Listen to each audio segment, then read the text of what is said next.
చిన్న మంచి మాట అందరికీ తెలుసు, కాకపోతే మళ్ళొకసారి జ్ఞాపకం చేద్దామని అంతే. బ్రతకడం వేరు, జీవించడం వేరు. ఏంటంటే బ్రతకడంలో ప్రాణం మాత్రమే ఉంటుంది, జీవించడంలో సంతృప్తి, తృప్తి, అనుభూతి ఉంటుంది. మన మార్గము మంచిదైతే ఫలితం మంచిదవుతుంది.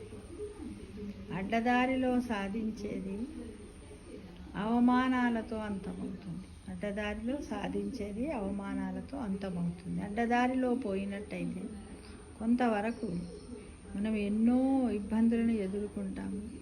అప్పటి మందము అది తృప్తినిస్తుండొచ్చు, కానీ తర్వాత మాత్రాన్ని మనల్ని ఒక త్రిశంకు స్వర్గంలా వేలాడినట్టుగా ఉంటుంది మన జీవితం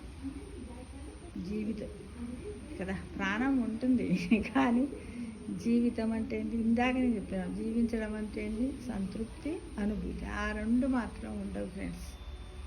కాబట్టి నీతి తప్పిన వ్యవహారం ఏది ఆత్మగౌరవాన్ని ఇవ్వదు. కాబట్టి మనం ఎలా నీతిగా, నిజాయితీగా, ధర్మయుక్తంగా, సత్ప్రవర్తనతోనే జీవించడం నేర్చుకోవాలి.